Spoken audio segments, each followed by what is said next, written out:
கடலில் மிதந்தே வந்த சித்தர் கோயிலுக்கு தான் நம்ம போகிறோம். வாங்க வீடியோக்கு போகலாம்.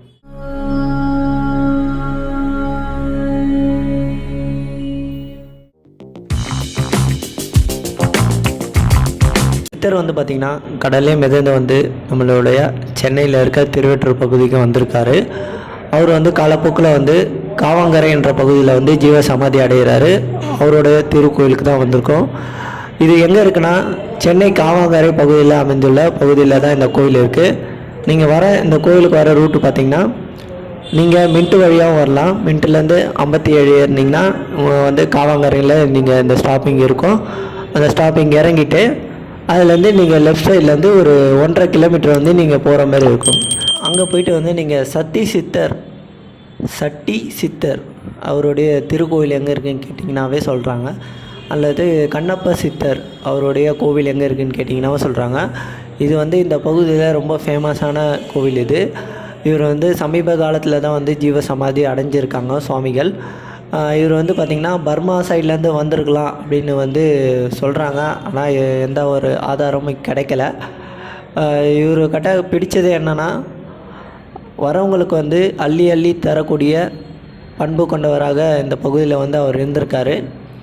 இவர் பார்த்திங்கன்னா சென்னை, பெரம்பூர், மாதாவரம், அதுக்கப்புறம் புழல் இந்த பகுதியில் அதிகமாக நடமாட்டம் இருந்ததாக சொல்கிறாங்க. அவர் இந்த பகுதியில் தான் இருந்தார் அப்படின்னு சொல்கிறாங்க. காலப்போக்கில் தான் அவர் இந்த காவாங்கரை பகுதியில் ஒரு பகுதியில் காவாங்கரை பகுதியில் ஒரு குடிசை அமைக்கிறாரு. அதில் அவர் தங்குறாரு. அவரை தேடி வரவங்க பார்த்திங்கன்னா அவர் உணவு அளிப்பாருன்னு சொல்கிறாங்க. அது எப்படின்னா அவர் வச்சுருக்க தட்டு பார்த்திங்கன்னா அல்ல குறையாத தட்டுன்னு சொல்கிறாங்க. அந்த தட்டு மூலியமாக அவர் நிறைய பொருட்களை எடுத்து கொடுப்பாராம். நிறைய சாப்பாடு இதெல்லாம் எடுத்து கொடுப்பாருன்னு சொல்கிறாங்க. அது மட்டும் இல்லாமல் அவர் தேடி வருபவர்களுக்கு தினசரி உணவு அளிப்பாராம். இந்த சித்தரை பற்றி நிறைய விஷயங்கள் இந்த கோயிலை பற்றி சொல்கிறாங்க. அவர் வாழ்ந்த காலத்தில் என்னென்ன நடந்தது, என்னென்ன அவர் நிகழ்த்தினார், அதெல்லாம் டீட்டெயில் சொல்கிறாங்க. நீங்கள் இந்த ஃபோட்டோவில் பார்க்குறது தான் இந்த கண்ணப்ப சுவாமி சித்தரோட உருவம். அதுதான் இவங்க பண்ணியிருக்காங்க. இது பழைய ஃபோட்டோ. அவங்க கலர் பண்ணி வச்சுருக்காங்க. இப்போ நம்ம கோயிலுக்குள்ளே தான் வந்திருக்கோம்.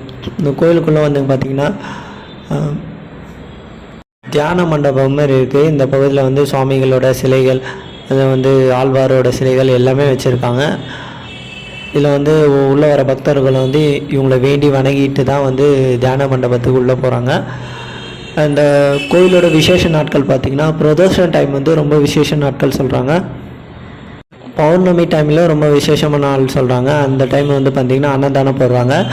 அது மட்டும் இல்லாமல் தினசரி ஒரு 200 பேருக்கு அவங்க அன்னதானம் இந்த கோவிலே போடுறாங்க. ஏன்னா சுவாமிகளோட ஆசை என்னென்னா தினசரி எல்லாருக்கும் உணவு அளிக்கணுன்ற ஒரு ஆசை காரணமாக இந்த கோவில் நிர்வாகம் பார்த்திங்கன்னா தினசரி ஒரு 200 பேருக்கு சாப்பாடை கொடுக்குறாங்க. அதுவும் நம்ம இங்கே பார்க்க முடியுது. இப்போ நாங்கள் போன டைம் பார்த்திங்கன்னா ஒரு 4:30 இருக்கும். அந்த டைமில் தான் நாங்கள் ஷூட் பண்ணியிருந்தோம். இருந்தாலும் இந்த கோவில் நிர்வாகத்துக்கிட்ட கேட்டுட்டு நாங்கள் பர்மிஷன் கேட்டு தான் நாங்கள் இந்த வீடியோலாம் ஷூட் பண்ணிகிட்ருக்கோம். இப்போ நம்ம உள்ள தியான மண்டபத்துக்குள்ளே தான் வந்திருக்கோம். அங்கே பார்த்திங்கன்னா சுவாமிகளோட உருவச்சிலை, அதுக்கப்புறம் நிறைய விஷயங்கள்லாம் பார்க்க முடியுது. பக்தர்களுக்கு தியானம் பண்ணதை நம்ம இந்த பகுதியில் பார்க்க முடியுது. ஒரு அமைதி நிலை இந்த தியான மண்டபம் இருக்குது. இது பார்த்திங்கன்னா கண்ணப்ப சுவாமி அவருடைய ஜீவசமாதியை சுற்றி தான் இந்த தியான மண்டபம் அமைச்சிருக்காங்க. அதுவும் நம்ம பார்க்க முடியுது.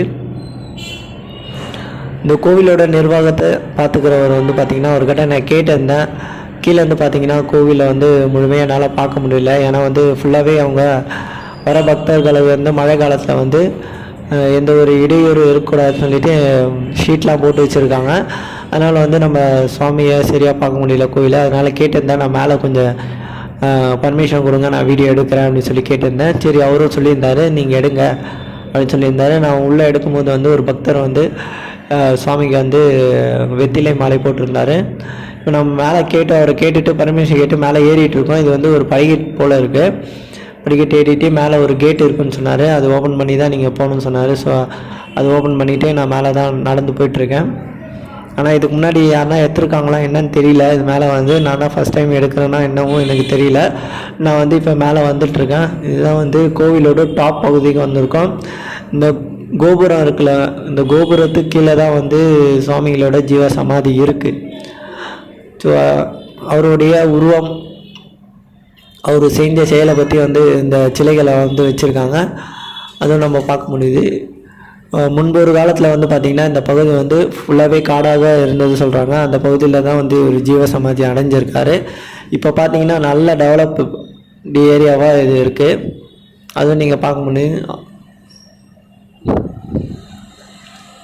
நாங்கள் வந்த டைம் வந்து நல்லாவே இருந்துன்னு சொல்லலாம். எந்த ஒரு பக்தர் வந்து இப்போ தான் ஓப்பன் பண்ணியிருந்தாங்க. ஸோ நாங்கள் வந்து மேலே வந்து நான் ஃபுல்லாகவே ஷூட் பண்ணிகிட்டு பாருங்கள். நான் கேட்டதுக்கான காரணமே இதுதான். ஃபுல்லாக இந்த ஷட்டர் போட்டுட்டு ஃபுல்லாகவே க்ளோஸ் பண்ணி வச்சுருந்தாங்க. சரி, அதனால் வந்து நம்ம வீடியோ ஷூட் பண்ண முடியல கோவிலை முழுமையாக. அதனால தான் நான் மேலே கேட்டிருந்தேன். சுவாமி செய்த செயல்களை அது வந்து பார்த்திங்கன்னா ஃபுல்லாகவே அவரோட சிலையாக வச்சுருக்காங்க. அது நம்ம பார்க்க முடியுது. இதுதான் கண்ணப்ப சுவாமி சித்தர், அவருடைய உருவச்சிலை. இது பாருங்கள், மேல் டாப்பில் தான் நான் எடுத்துகிட்ருக்கேன். தனியாக வந்து எடுக்குது ஒரு வித அச்சமாக இருந்தது. அச்சம் சொல்ல முடியாது, ஒரு வித தயக்கமாக இருந்தது. இது எடுக்கணும், சில இதெல்லாம் எடுக்கக்கூடாதா என ஒரு கேள்வியே நம்ம இதில் இருந்தது. சரி, நான் முழுமையாக எடுத்துருந்தேன். இப்போ நீங்கள் ஆப்போசிட்டில் பார்க்குறது தான் வந்து அந்த உணவு வந்து கொடுக்குற இடம், அன்னதானம் பண்ணுற இடம். அதுதான் நீங்கள் பார்த்தீங்க. மேலே வந்து பார்த்திங்கன்னா சில ஆடு மாடுகள்லாம் வந்து அவங்க மேலே கட்டி வச்சுருந்தாங்க. இது பக்தர்கள் கொடுத்ததா என்னென்னு சரியாக டீட்டெயில் தெரியல. சரி, நம்மளுக்கு கிடைத்த வாய்ப்பை நம்ம பயன்படுத்திக்கிட்டோம்னு சொல்லிவிட்டு மேலே வந்து பார்த்துட்டு நான் வீடியோ எடுத்துகிட்டு கீழே இறங்கிட்டுருக்கேன். டோர்லாம் க்ளோஸ் பண்ணிவிட்டு கேட்டை வந்து க்ளோஸ் பண்ணி நான் கீழே இறங்கிட்டுருக்கேன். பாருங்கள்,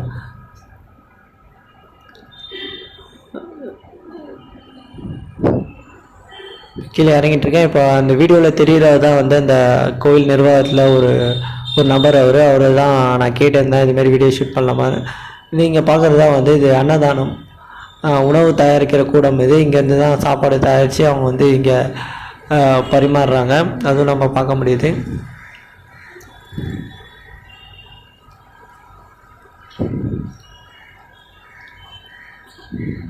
அவரோட உருவ சிலை இங்கேயே வச்சுருக்காங்க. உருவம் இந்த வந்து ஃபோட்டோவும் இங்கே வச்சுருக்காங்க. அதுவும் நம்மளாம் பார்க்க முடியுது.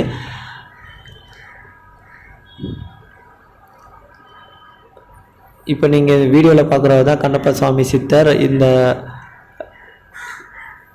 சிவலிங்கத்துக்கு கீழே தான் வந்து அவருடைய ஜீவ சமாதி இருக்குது.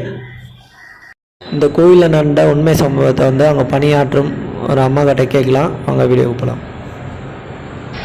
பசியில் வரவங்களுக்கு இல்லைன்னு சொல்லக்கூடாது.